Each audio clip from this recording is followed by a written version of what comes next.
This program is made possible in part by AARP South Carolina. This is ETV Election Night coverage, live from the Murray Studio in Columbia. And now, your host, Charles Bierbauer, Dean of USC's College of Mass Communication and Information Studies. Good evening and welcome to tonight's ETV Election Night coverage, and welcome as well to our ETV radio listeners. At this hour, the polls are closed throughout much of the nation and here in South Carolina. Results have been coming in for a couple of hours, and in this hour, we will be looking at those results and what they mean. We have many races that have already been called by multiple media outlets over the course of the evening. Those include Governor Nikki Haley over Vincent Shaheen, Lindsey Graham over Brad Hutto and Thomas Ravenel, Tim Scott, let's go to Henry McMaster over Bakari Sellers first, Molly Spearman over Tom Thompson for Education Superintendent. Joining us for the discussion, that was Tim Scott winning the other Senate race, by the way. Joining us for a discussion of these results and other aspects of the election is Scott Huffman from Winthrop University. Scott, your first reactions. Well, as Nikki Haley asked everybody to answer the phone in South Carolina, it's a great day in South Carolina if you're a Republican. The Republicans seem to have swept the board. They've done extremely well in every race. The polls pretty much predicted this. The only question was, how strong statewide can the Democrats do, and can they use that to pull up the Democrats at the sort of state legislative level? So really this is a lot more about the Democratic Party, I think, because everybody expected the Republicans to win. They've won in a resounding fashion. I think Democrats in South Carolina are going to have to turn and be a little more introspective and say, what are we going to have to do to combat back? But the Republicans tonight, it seems across the board in South Carolina. The Democrats not merely did they not do well, they did not do well at all. Not at all. They did not pull out, they were expected to maybe they could do better in this race. They had, Bakari Sellers was just an exciting candidate. And in a lot of these races where you had national issues kind of sucking the air out of things, people talking about ISIS and us bombing in Syria and Iraq, and not a lot at the state level where people are talking about. Bakari Sellers made it interesting, and yet he lost resoundingly across the board. So Democrats had a really rough night tonight. All right. We'll be talking more about these, but let me bring in some of our other guests. Also with us in the studio this evening, Furman Professor and ETV Commission Chair Brent Nelson. Joining him are Furman students Courtney Thomas and Andrew Smith. And they'll be keeping tabs, I think, Brent, on social media. Yes, thank you, Charles. We are looking at social media tonight, following Twitter most of the time. Courtney Thomas to my left is a Greenville native, an Irmo native, but a South Carolina native. And Andrew Smith is coming all the way from Tennessee, but he's watching the national scene. We're glad to have them with us tonight. I'm going to first turn to Courtney here. You've been working the ground game in Greenville County. You've been out knocking on doors and getting people to the polls. What was that like this afternoon? Well, at this point, it's really about contacting your base, because the Democrats understand exactly who will vote for them. And more likely than not, that includes African Americans, Latinos, people in impoverished areas. So that's what we were doing today. We were going to areas in Greenville like Nicholtown and knocking on doors and making sure people get out there and go to the polls. It's one thing to say that, the Democrats care about a certain group, but it's another thing to actually have that face-to-face contact with the groups that we want and the groups that are in our base. So you were out getting people actually to the polls, driving them to the polls, yes, and those sir. kinds of things. Well, good. Andrew, you've been looking at the bigger picture here a little bit. We'll focus first on our state. Some really big numbers put up by Governor Haley and then our two senators, Scott and Graham. What does that mean for perhaps national ambitions? Yeah, we saw the numbers, 3 really impressive victories for the 3 major statewide Republicans. First for Scott, really important nationally, seeing the first African-American senator from the South since Reconstruction. Really important accomplishment for the state, for the South Carolina Republican Party. Also the first statewide victory for a black candidate in the history of South Carolina. So some impressive history there for Senator Scott. Then on Graham's side, we've heard rumors in the last few weeks about him maybe testing the waters with the presidential campaign. An impressive victory like he had tonight is exactly the kind of thing he's going to need if he wants to impress donors, potential movers and shakers in key states down the line. Then also Nikki Haley has kind of made no bones about her possible interest in wanting to join a ticket 2016, possibly as running for president, possibly as a VP. Seeing her numbers jump from winning by 4 points just 4 years ago to winning by more than 20, it looks like it's going to be really impressive showing for her, and will help create more excitement for her going forward.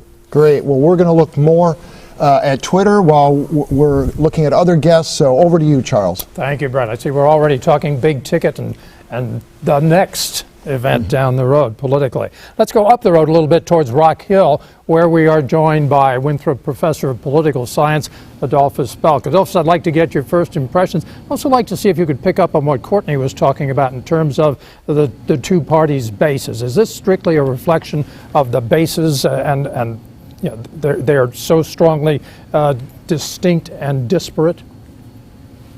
Well, it's important to take a look inside the numbers, and I think that when you examine a midterm electorate kind of gives an indication about where America used to be, whereas a presidential electorate gives a sense of where the nation is going. Midterm electorates tend to be older, whiter, a little bit more middle class or affluent, and those are the sort of things that trend well toward the Republican Party.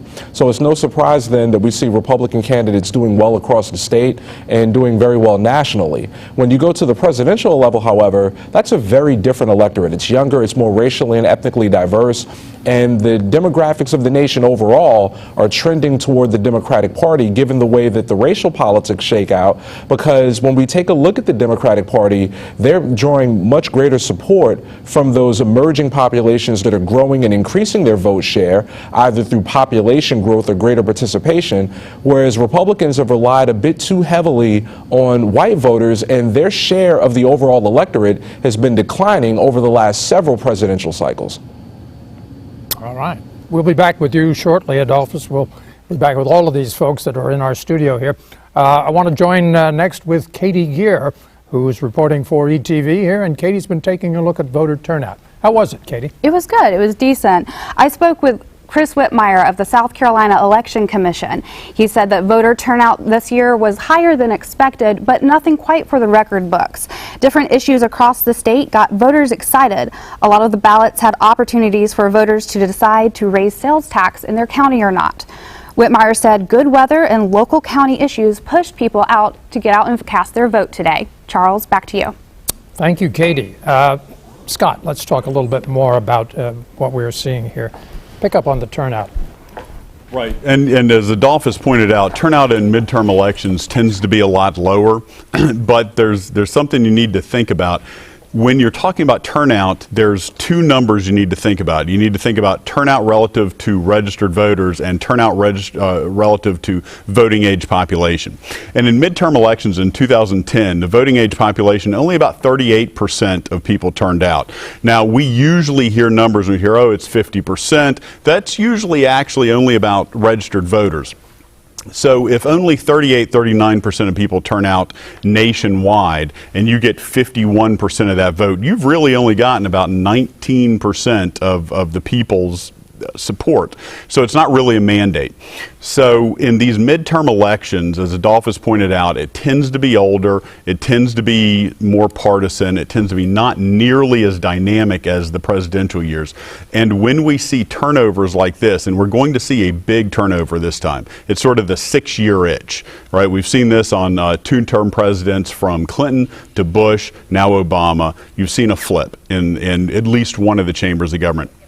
And so the president is going to have a tough time with any agenda, but on the other hand, this new majority is going to have a tough time getting things through. So the turnout this time was the entire election. This is the biggest cliche in elections, is it's all about turnout. Well, if you didn't turn out your base this time, obviously it's not going to help. However, turnout being low for the Democrats this time is not a harbinger of doom. On the other hand, you could think of it as, well, if Democrats see Republicans take over and stymie Obama's agenda, it could energize them in 2016. So the Republicans need to take what happened this time, move the needle with it, or else the Democrats are going to be able to take advantage of 2 years of Republican rule in the Congress and say, you had your power, you didn't do anything. So both sides are going to have to energize their bases a little more in the elections to come. Neither side did a really good job this time, and a lot of it has to do with the negative ads that we saw coming down, certainly from North Carolina and Georgia, and even with our own state. And an overall negative mood towards politicians in general? Oh, absolutely. I think trust in government has gone down. Every poll nationwide, our poll, has shown that trust in government has gone down, trust in politicians has gone down. The idea that people are willing to compromise for the good of the country versus only willing to push their ideology, and the people that are giving them money, the dark money that's coming into campaigns, people absolutely trust government a lot less. Adolphus, Scott's been talking actually kind of on two planes here, one local and one national, when we're talking about changing the majority in the Senate, if it gets to that, and it's very close for the Republicans potentially taking over control of the U.S. Senate. What's the larger inference in that? Well, if you look at what happened, a lot of the people who were up for re-election this time were riding Obama's coattails, or at least benefited from having Barack Obama at the top of the ticket in 2008. Well, he's not on the ballot now, and that means that you have to do a different type of calculus if you're going to turn that election, or if you're going to hold on to that spot. And so when I think about the sort of thing that's happened in this contest, people really had a problem mobilizing and energizing folks to bring them back from 2012, from 2008. But something else that went in favor of the Republican Party, though, is that this was a contest where a lot of the states that were up in the air, or states where the election was contested, were places where Republicans tend to do well, a lot of places in the South. And so you look at North Carolina, Arkansas, places like that, places where Obama either won by a small margin in 2008, or places that he lost in 2012. So that created an opportunity for Republicans here, and I think you saw them hammering that. And as Scott was suggesting, with the outside ads as well. In the North Carolina market, you saw a lot of ads from Karl Rove Group, Crossroads GPS. You saw ads from the National Republican Senatorial Committee in all of those markets. And what was partly hilarious is that some of those ads were exactly the same from one market to the next, with the only real difference being the candidate's name kind of taken in and taken out. So folks developed a national strategy, but it doesn't mean that they'll be able to build momentum from this contest going into a presidential contest. That's going to be about who's at the top of the ticket. And to the point about North Carolina, that race has not yet been called, to the best of my knowledge. Senator Hagan in North Carolina has been marginally ahead through much of the evening, and that is one of the key targets that the Republicans have been spending all those billions and billions of dollars on. Yeah, if you look at the Hagan race, according to the Center for Responsive Politics, it's been the most expensive race in the country. And there are several races where the dollars have just, flown and flown and flown in. This contest promises to be the most expensive midterm ever, up from 2010. And 2010 was a wave year, coming on the tails of key Supreme Court decisions in cases like Speech Now versus the FEC and Citizens United versus the FEC, where we have these super political action committees that are able to raise and spend unlimited sums of money for this specific purpose. So it's no surprise that Hagan was out there in a tight race, but there were also some things that were kind of trending toward her. Even with all of the efforts to cut down on early voting in North Carolina, to eliminate the number of days, early voting relative to the increase in the population was up about 2% overall, and up about 5% with African American voters. And we know in places like North Carolina, the early voting tends to come from populations that vote Democrat. And then we think of the overall electorate in the state. Women make up a majority of the population, a larger majority of voters in North Carolina. In the polls that I was seeing going into tonight, Hagan had a sizable lead with those women voters, and so if she can turn them out, she'll be able to hold on tonight. I'd like to get, before we move on, just from both of you, Scott and Adolphus, a sense of, have we already moved into sort of a post-Obama period here, that Obama is no longer the issue after this election? Well, go ahead, Adolphus. Why don't you start? Well, It's one of those things where, as a professional political scientist and as a citizen, I just kind of throw my hands in the air and shake my head, because here we are on election night 2014 trying to make sense of what's going on with our particular state, within our counties, our cities, and we're already talking about the 2016 presidential election. Folks were talking about the 2016 election on the night of the 2012 election. We're always looking for the next thing and not really dealing with the now. And so if you're Obama, you have a couple of years left in your term, but really one more year to try to get something done. And if you're going to keep Latino voters engaged, you've promised them immigration reform for the last 2 cycles, and here we are without a comprehensive immigration reform. So that's something that I'm going to look at in the next year or so to see if there's some movement, because if and for Latino voters and also for Asian and Pacific Islanders, that was a major promise from the Obama campaign, and he's yet to deliver. Well, I wasn't going to bring it up until much later in the show, but it sort of arose, and so here we are. Go ahead, Scott. Well, we're absolutely not in a post-Obama, say, because Obama's name was mentioned more times by the Republican opponents than the actual opponents in the races. So Obama was the opponent. Obama made the gaffe that every Democratic candidate was upset about, saying, yes, it's my policies that are being voted on.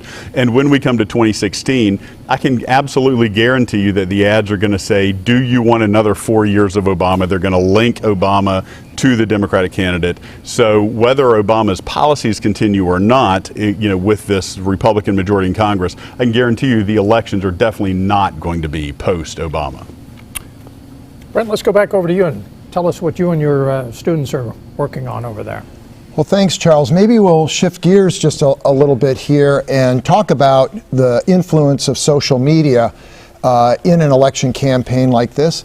And actually, I'd just like to ask the students, when you go to your iPads and your phones, what sites are you looking at? What Twitter feeds do you look at? So just tell some people where you find your information. Courtney, you want to start? Sure. Right now, I'm looking at Nate Silver. I've got Politico, Neil Irwin with the New York Times Upshot, and I've got PBS NewsHour and CNN and the Washington Post. But it's really interesting how a lot of different social media platforms are really sticking their toes into the water. For example, Tumblr, Twitter, Facebook. Just this morning, I saw that as your status, you can post that you voted, and that's a lot of things that at least my friends have been doing, and that's really encouraging. When you are looking at these sites, what are you looking for? Are you just looking for information, or are you looking for opinions? At this point, late in the game, I'm looking for a balance. I'm not really looking for anything that can polarize me towards one party. I just really want to see the full picture. And there are a lot of outlets that really aren't doing that because of the negative slant of a lot of these races, but I'm looking for full coverage. Good. And Andrew, what are you looking at? Well, on a night like tonight, the first place you go is Nate Silver's website. His polling model has it at 74% Republicans take back the Senate right now. He's saying if Colorado gets called, which Fox News has called, we're still waiting on other calls, that jumps it up to 86% of a Republican takeover. He's obviously got the track record and the success of the last 2 elections.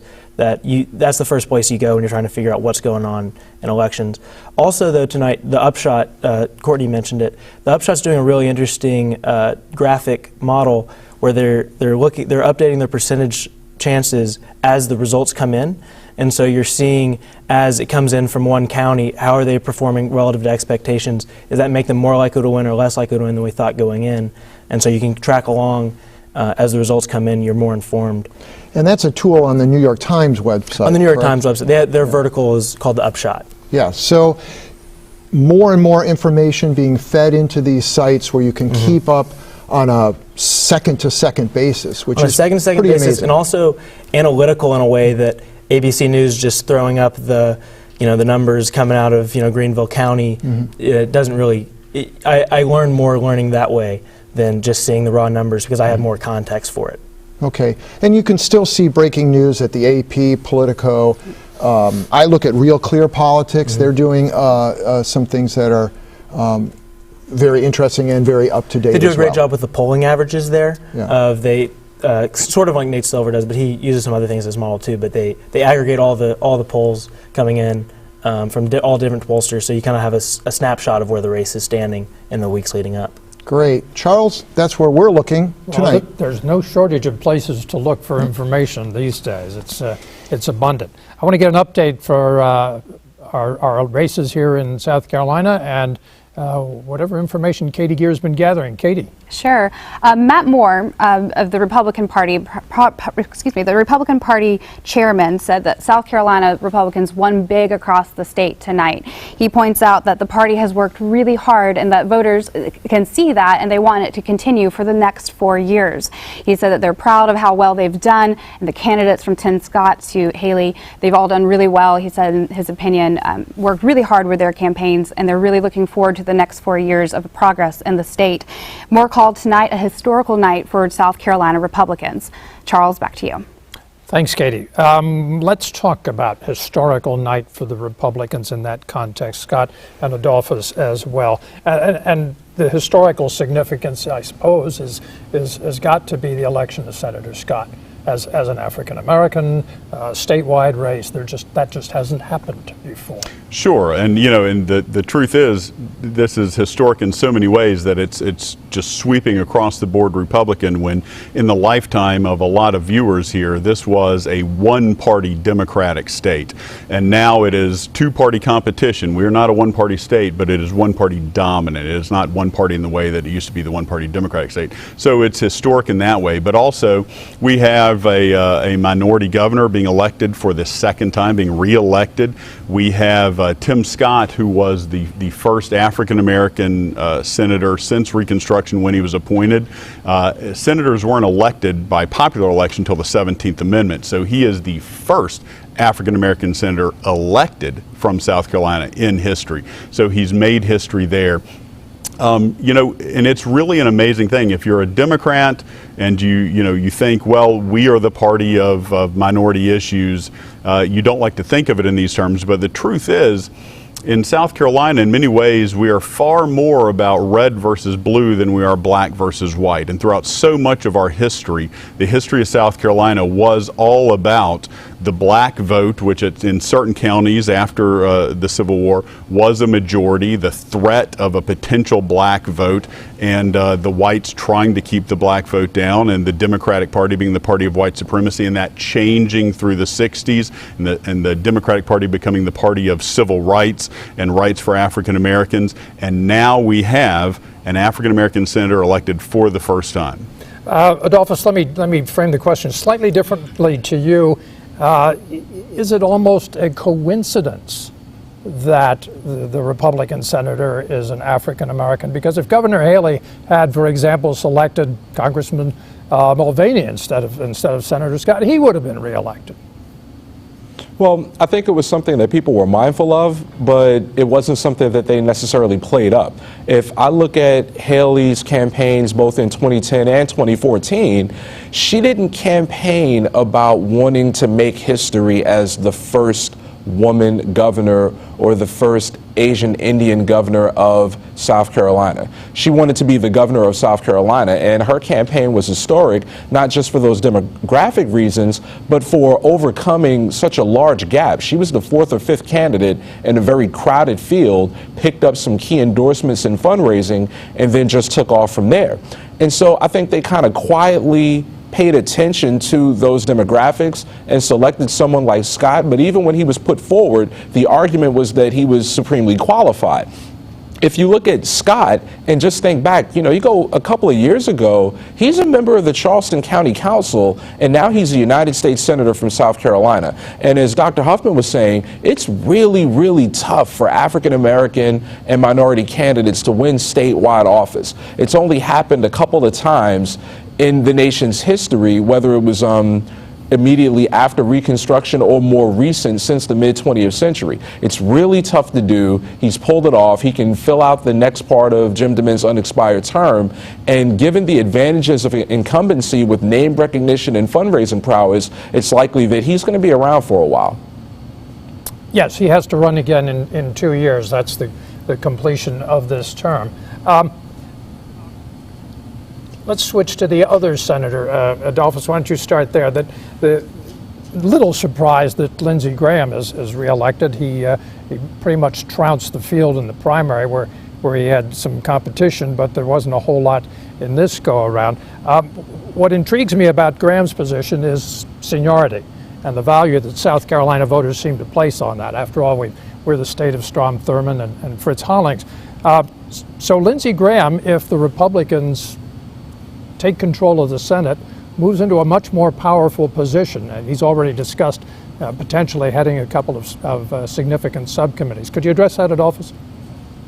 Well, one more point about Scott, and Please. then I'll turn to Graham. My final point about Scott is that while he wasn't vocal about his race as a part of his identity as a senator or an elected official, he did sort of do a silent head nod. And I'm thinking about an event that he organized where he pulled together all of these living African Americans that had served in the United States Senate to sort of have a conversation about what that meant. And I thought it was interesting that while there were other people who could have done that, he was the person that did it.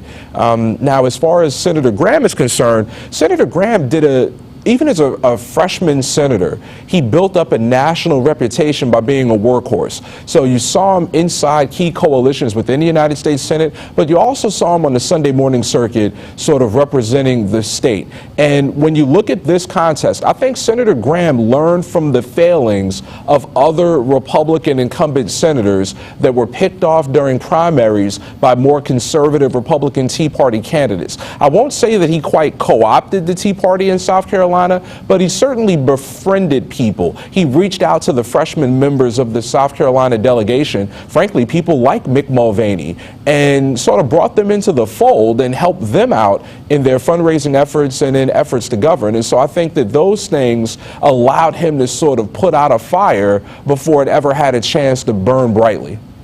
We heard a bit about the Tea Party during the primaries. We didn't hear much after that.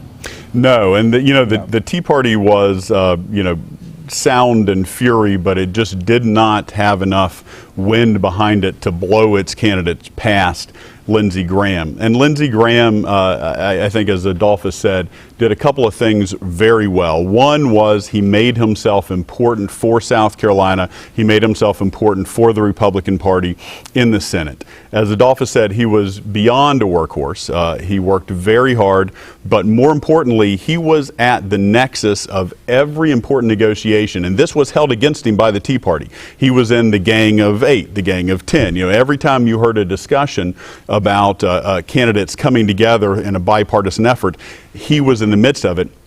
But while the Tea Party held that against him, the Republican mainstream thought that that was an asset. He was able to come in as a freshman senator on the heels of Strom Thurmond and wield more power than you would expect a freshman senator to do, and now he's going to have some modicum of seniority. I have a letter that was sent to me after a poll the Winthrop poll did in 2009 showing that despite this was pre-Tea Party. These were the people of Tea Party before the Tea Party was cool. Pre-Tea Party folks saying, no, Lindsey Graham is going to be taken down by a true conservative next time he runs. You wait and see. I have that letter pinned to my shelf in my office. And it's, in my response, which I've been saving, is, the polls aren't advocating for or against. We're giving you a snapshot of what's really happening in South Carolina. And while the voices of the Tea Party on the right are very strong against Lindsey Graham, he overwhelmingly won his primary. He's overwhelmingly won tonight. The Tea Party makes up about 6% of the South Carolina population. That's still about 120-odd thousand people. That's a very loud voice, but their voice is outsized of their vote. And I think we saw that in the primaries. We've seen that tonight. Mick Mulvaney he decided instead of going to the Tea Party caucus and being a leader there, he's going to be chair likely of the Republican Study Committee. He is going to be a voice for conservatives, but he's not going to be heading the Tea Party. And Adolphus made a great point about making sure that the key Tea Party opponents that he might face within the party are not going to oppose him. It's a few voices off to the side. The mainstream of the Republican Party lined up behind Lindsey Graham, gave him a solid victory in the primary, gave him a solid victory tonight. Adolphus, just to wrap up on that point, is the Tea Party past its prime? I don't think so, because here we are many years removed from spring rather of 2009, and they're still around and kicking. They have a critical mass of members within a Republican coalition, and they tend to act as a bloc. And because they act as a bloc, they have the wherewithal to exercise an increased leverage. When we think about the way that American politics is played, individuals are able to magnify their influence if they act as part of a group. That's true in the general population, and it's true within the halls of government as well. And when we think about that government shutdown, you know, it was unpopular with the American people, but for those Tea Party members that supported it, it was wildly popular within their districts, and they're being sent back to Congress tonight. So I don't think that we're beyond the Tea Party. I do think, however, that, you know, they're going to have to learn how to politic and govern. Because ultimately, if you want to see some of your ideas reflected in policy, you have to be at the table when people are making those sorts of decisions. All right, let's take a look at the decisions the people made in South Carolina today. I want to go back and quickly review the races that we have seen coming in this evening. The polls closed in South Carolina at 7 o'clock, and as you can see in the race for governor, Governor Nikki Haley soundly defeated Vincent Shaheen. In the race for the U.S. Senate, as we were just discussing, Senator Lindsey Graham is elected for a third term over Brad Hutto and Thomas Ravenel, the petition candidate. In the other race for the unexpired term, the two-year remainder, Senator Tim Scott has again readily taken that race over Joyce Dickerson and Jill Bosse, the American Party candidate. In the race for lieutenant governor, Henry McMaster, the former attorney general, has defeated Bakari Sellers. And we have education. Molly Spearman, the Republican, defeats Tom Thompson, the Democrat, in the race for the education position. I'd like to talk a little bit more about some of these races. We've wandered off in other directions. But let me go first back to Brent and his students over there for more on what's out in the Twitterverse somewhere. Yeah, well, thanks, Charles.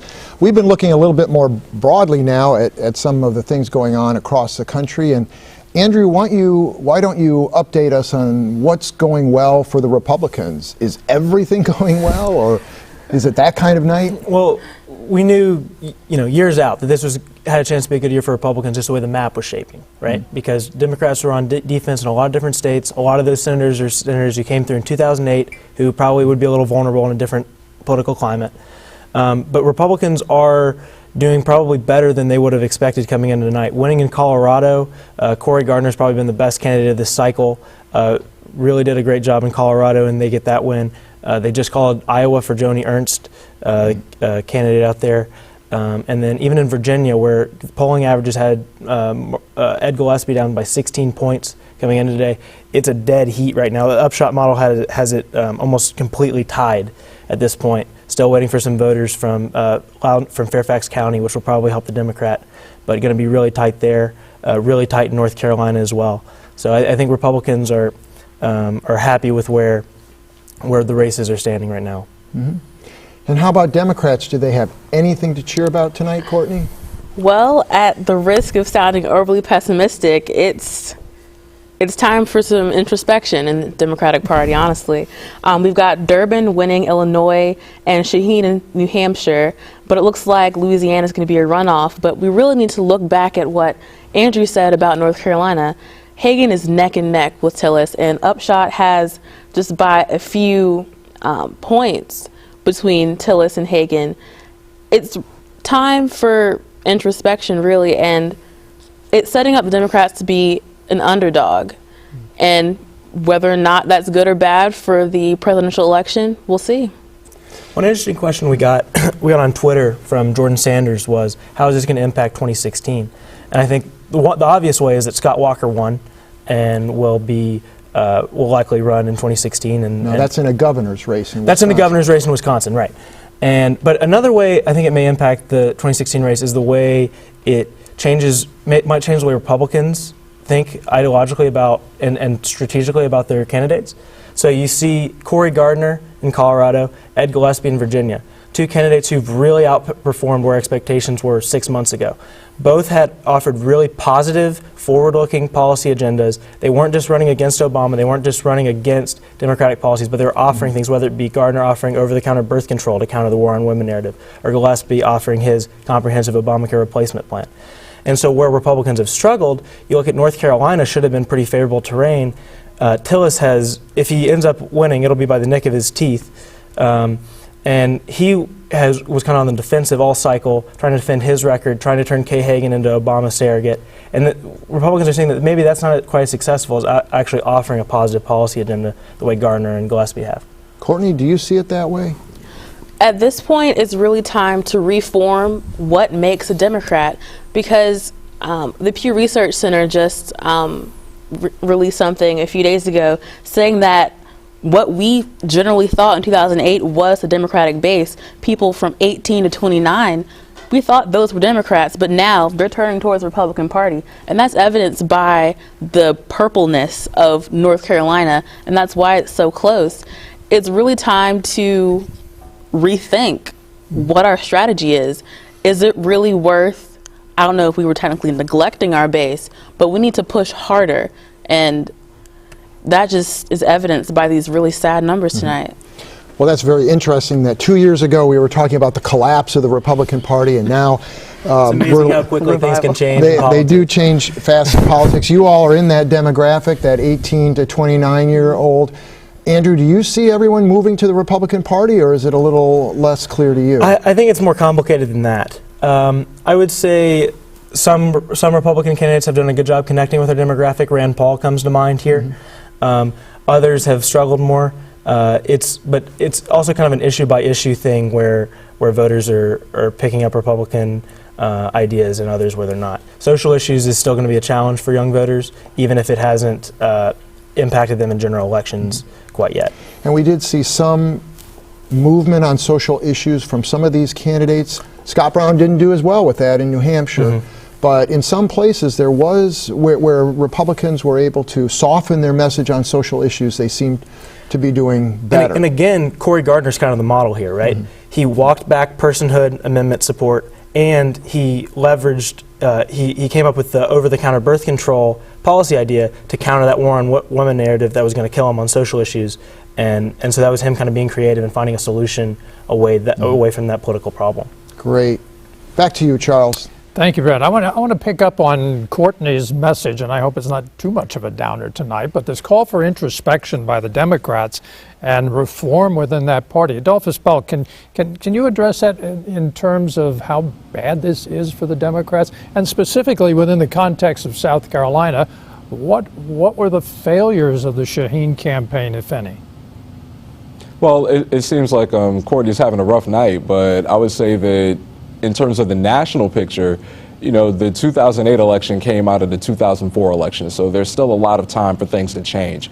Looking at the state of South Carolina, we've talked a lot about how it's been a great night for Republicans in terms of the results, but at the same time, we have to be mindful that now it's time to govern, and there are a lot of issues that confront this state that are unresolved. So we look at the winter poll from October, and the October winter poll showed that jobs, the economy, education, those were the top issues that were of great concern to South Carolinians. And when we look at the overall economic picture in South Carolina, we have an unemployment rate that's about 6.6%, a slight uptick recently, but down from 10 or 11%. But at the same time, that's higher than the national unemployment rate of about 5.9%. We take a look at the poverty rate. The poverty rate in this state around 17%, higher than the national poverty rate. And we take a look at some of the other indicators, especially with regard to education. Education spending per pupil in this state is at a pre-recession level. Dollar spending per pupil in this state is at a pre-recession level. And we go up from the K through 12 level of education to higher education, and we see something similar. And the education point is key because we often talk about economic development in terms of building economic infrastructure, roads, bridges, seaports, airports, and things of that sort. But we must also be mindful of the social infrastructure that comes with the form of education. Employers are looking for people that have the skills to do the sort of jobs that they need them to do. And if they can't find them here in South Carolina, they'll go someplace else. And that would be to the detriment of South Carolinians. So if I'm a Republican that's part of the administration in Columbia or that's part of that education apparatus, they have to be mindful of getting to work, because there's a lot of work to be done in this state. Scott? Well, I think we diverge at this point when we talk about Democrats and what they're going to face. At the national level, national Democrats are actually almost in a decent position as they set themselves up for 2016.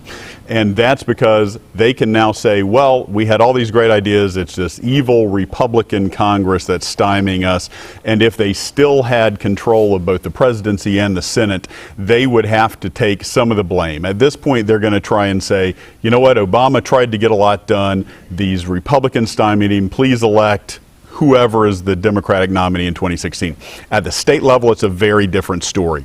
People forget, as it seems to be happening tonight, that there are Democrats in South Carolina. There's quite a few of them. I mean, Obama got 45% of the vote in South Carolina. There's a lot of Democrats, but they are consistently losing. The state Democratic Party has to ask themselves, are we doing the same thing again and again and getting the same results? And there's a lot of cliches about that, about doing the same thing over and expecting different results. So the South Carolina Democratic Party, they have a base, they need to build it, and they need to do something different in order to make it grow. Now, nationally and statewide, we're going to have two different stories with regard to the Democratic Party. Okay, let's get a story with regard to the Republican Party and to the point that Adolphus Belk was just making about education. Joining us in the studio now with Katie Geer is the Superintendent of Education-elect, Molly Spearman. Katie? Yes, I understand that your race was just called. Congratulations on that. What's your reaction to that tonight? Well, I'm very excited and humbled and looking forward to leading the state in public education. My first goal will be just that, to bring everybody together. This is not an easy job, so it's one that we've got to have everybody working together. So I'll be reaching out to all my supporters, but those who did not support me as well, to find solutions to make our schools even better. Sure. What are some of the specific plans that you have for the next 4 years? Well, first of all, I think we've never really had all of our folks come together around a vision for public education. So we have a document called the Profile of the 21st Century Graduate and what our graduates need to know. So that's going to be the very first thing. I'll be working to settle this issue over the standards and the assessment. Our teachers have sort of had the rug pulled out from under them, and there's a lot of unrest and uncertainty. So we've got to get that settled, and that'll be the first thing on the docket. But I want to be a positive ambassador for education in our state. We have a lot of wonderful things going on, wonderful schools, wonderful teachers, so I'm going to be going across South Carolina and finding those things, spotlighting them, and then trying to replicate and take those strategies to areas that need improvement. Sure. As you head into the next 4 years, what's the future look like for South Carolina education? I think it's very bright. I really sense an urgency of all of us to work together. Legislators, and I think that's one thing that people saw in my candidacy. As a former legislator, they see that I know those folks, and in the General Assembly, looking forward to working with them, working with the governor, all of the education community, the business community, faith community. Everyone's come out and said, we're ready. We need a leader to take us forward. So I think we've got bright days ahead of us. All right. Well, congratulations again. Thank you, Katie. Charles, back to you. Thank you, Katie. Working with the General Assembly is an interesting prospect for almost anyone who's in the executive branch of the government here. And certainly over the last few years, we have seen with one governor and another difficulties in that line. What Molly Spearman is talking about is a much more engaged dialogue. And the General Assembly, Scott, is itself going to be changed. Yeah, there's absolutely no doubt that we're going to see some different relationships. And of course, everybody remembers back to the enmity between Mark Sanford and the General Assembly and the pigs and the pigs and the defecation on the steps and the turning over of the vetoes. And Governor Haley has had a tough time with the General Assembly. But one of the biggest changes we're going to see... She's made progress, though. She has definitely made progress. She already came in over Mark Sanford and has struggled early on, but has made progress every single year. This year's going to be really interesting because we have Speaker Harrell stepping down. Speaker Harrell has pled guilty to several, they were all classified misdemeanors, but they required him to step down. He can't run for office again for 3 years. The Speaker is going to be reimagined almost immediately upon his replacement. There were discussions about changing the power of the Speaker. So there was some animosity there over how much power the Speaker had. But more importantly, this investigation into Speaker Harrell seems like it may be expanding. The rumor mill is running amok. We don't know if it's going to be the same scale as Operation Lost Trust was 25 years ago, but here's why that matters. Next legislative session, absolutely nobody was going to have to face an electorate. It was a year when the stars and the moons would align, and difficult things could have gotten passed, things that you wouldn't want to have to face the voters if you got them passed. We have difficult issues about the infrastructure, difficult issues about funding. All these things were going to come up and maybe get moved through in a year where none of the legislators had to actually go back to their constituents and say, please reelect me. But now if this investigation really is larger than we have heard initially, that might keep a lot of legislators keeping their head closer to the ground, keeping their head down, not doing anything sort of radical or at least difficult. So there is the potential, and we don't know how it's going to shake out yet, but there's a potential that this issue with Harrell, the issues over the investigations and how they might grow, might fundamentally alter what we see moving up through the South Carolina legislature next year. Adolphus, do you agree with that? And in particular with what we're starting to hear more and more of is a clamor for ethics reform. I do, and I think that Scott made a very important point about some of the players changing. Now, we look at Governor Haley. Governor Haley was embattled. There were several missteps. There have been some issues around ethics. There was the data breach. There were some issues with the Department of Health and Human Services. But she survived all of those things. And while she hasn't emerged unscathed, let's face it, she was reelected and reelected by a wide margin. She has the ability now to make an argument that the people have broadly approved of her agenda, and it's time for members of the legislature to fall in line. Then we look at the legislature itself, and as Dr. Huffman was saying, you know, things are changing there, and there might be some additional fallout. I think this puts the governor in a stronger position, but at the same time, I think that she's going to get some pushback, particularly if there are whispers about her jumping from the state to the national scene. The election creates an opportunity, but it also creates some challenges.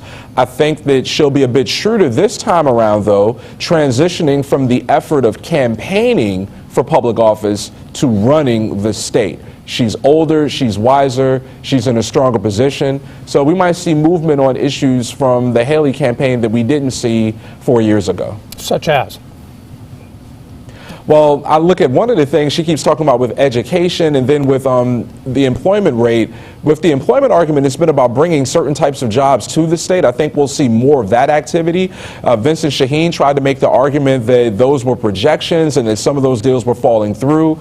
But on economic development and education reform, I look for some movement. And with the new education secretary, we'll see if they pick up on one of the things that Sanford ran on, and I think Haley was a part of, in terms of school choice and vouchers, that might move over the next couple of years. Okay. Let me make one more trip back over to Brent and our students. Well, thanks, Charles. We've been talking a good bit about state politics. Now we're going to turn once again to national politics. But really, I want you two to think about the next couple of years. Both of you are graduating. You're entering into life as working adults, we hope, working or going to school. So what are the issues that people in your position are concerned about and interested in, and what are you looking for from politicians who might be leading us in the future? So let's start with Courtney, please. Great. Not to wax poetic, but I want to believe in politics again. I want to believe that my government cares for those who can't speak for themselves. So to really be concise about it, I want our state to take on poverty, because we are leading the country, not in a good way, in poverty rates. Because we have 27% of our children experiencing poverty, and that's unacceptable. As a state, I believe we've been focused on so many other things that I believe are honestly secondary. Until we can, well, you can't solve poverty, but until we can find a way to combat it effectively, then every other problem, in my opinion, is secondary. Because how can we fix the problems of our state when you have a large population of people who are facing food insecurity, people who don't know if they can pay for a child's education, people who don't know where their next meal is coming from? And it's time to face this. Andrew, is that kind of idealism important to you as well? Really solving big problems? Well, I think that's why we're all drawn to this line of work and this these subjects, because we think they can matter to real people and improve people's lives in tangible ways through policy. What kinds of things are you interested as you leave Furman and go out into the world? Well, I think as a college student, our demographic has short-term concerns and then long-term concerns. I think on the short-term side, cost of college is a big one. It's making it prohibitive for kids to achieve at college, and for those who can afford it, they're trapped in long-term debt that's impacting economic decisions for 20 years down the road. So I'd like to see politicians, and you're starting to see a little bit of in Congress, people talk about accreditation reform, trying to allow more competition in the higher ed space, maybe allow some new innovative models for delivering higher education to emerge. But then in the long term, I think entitlement reform is something we're going to be very concerned about, something that's has a chance to wreck our budgets and our fiscal, where we stand fiscally for the rest of my adult life, for Courtney and I's adult life. And I think addressing that now before we have to pay those bills would probably be in the best interest of our generation. Okay, well, I'm optimistic if you two are out in the world and want to start leading, because that kind of idealism is good. And it's good to hear someone want to be engaged in politics. And so thank you very much. And thank you. Charles, back to you. Some strong generational messages there for all those politicians elected tonight to pay some heed to. I want to go to Katie Gear for an update on the evening's events. Katie. Sure. We've covered a lot of the wins across the state for the Republican Party, but there's one seat that is going to stay in Democratic hands for the next 2 years. It's District Seat 6 in Washington. Congressman James Clyburn once again was reelected. He's held this seat for the last 20 years. He released a statement this evening saying that he is humbled by the trust and confidence voters continue to have in him and his leadership in Washington. So the Democrats did win big in Washington today with Clyburn's win. Thank you, Katie. Now we're, gentlemen, we're ready for the big 4-minute wind-up is what we've got left here. Adolphus, the big piece that's still out there is that's not resolved, that we don't know just yet, is the makeup of the U.S. Senate and how that swings to the Republicans if it does. And even if it does, it doesn't give the Republicans that 60-vote cloture capacity. So we're still likely to have a significant standoff in Washington, or at least I would think. What do you think? Well, the Senate in some ways works in the manner that the framers intended, but it's probably working a little bit too well even for their taste. The Senate as an institution was designed to obstruct hastily made decisions. Ergo, when it was first created, you did not have direct elections, but members were selected by state legislatures. As Dr. Huffman noted earlier, that was changed by the 17th Amendment, but we still see staggered elections where about a third of the Senate goes up at one time. While you can experience a sort of wave election in the House where you have this massive turnover because all members are up for re-election, you don't see that sort of thing very often in the Senate. So the minority in the Senate still has the capacity to be obstructive and to prevent certain things from going forward. Then finally, if for the sake of argument some of these things do manage to emerge from a Republican-controlled House and a Republican-controlled Senate, the president is still there wielding the power of the veto. And you need a supermajority to overturn a presidential veto, 2/3 vote in both chambers. So we're going to see a lot of bluster about repealing and replacing Obamacare, for example. But I don't think a president is going to allow that to happen if he has veto power. It's good to have that political science lesson as we go through this. And in fact, in 2016 in the Senate race, it's much more favorable to the Democrats, at least as they characterize it. Right, and it's only 1/3 of the Senate is up in any 2-year election cycle, and and how they were picked initially is kind of moot. It's worked out so that this time was very favorable to Republicans for the Senate cycle. Next time may be very favorable to Democrats, and that's going to be bolstered by it being a presidential year, which may also be helped if the Republicans have power in both chambers. They seem to still be accused of gridlock, and that could help the Democratic turnout. I think when it comes to the Republicans having control in the Senate, we're going to have a few interesting things coming up, and they are going to have control in the Senate. McConnell's going to be the majority leader. He's going to go from the voice of the loyal opposition to actually being the head of the majority party in the Senate. Senator McConnell from Kentucky. However, he's going to have to face Ted Cruz. He's going to have to face Rand Paul. He's going to have to face some people in the Senate who are trying to position themselves to run for president in 2016. Now, those are going to be some difficult horses to try and tame and keep on the team. So it's going to be kind of difficult governing, first of all, with his new power, even though he certainly has seniority, with his new power in this, with several horses who are definitely trying to position themselves for the race. But for the president, what this new Republican Senate is going to mean, all the nominations that are waiting are going to be very difficult to get through. We're going to see them try to push through a few recess nominations to see, and there'll be some challenges from the Republican side, whether or not that takes. Holder is going to continue to be Attorney General until a new person is named. That means that the Republicans are going to try and stop them from doing it. The judicial nominations, we're going to see some interesting fights now that the Republicans have power. And that is exactly how we inevitably get to 2016 as we look forward. The big news tonight is a strong night for the Republicans in South Carolina. Governor Haley, Senator Graham, Senator Scott, all reelected, and the uncertainty remains as to who really is going to control the U.S. Senate. Thanks to all our guests for being with us this evening. Thank you for joining us, both on TV and on ETV Radio. For all of us here, I'm Charles Bierbaum. Good night.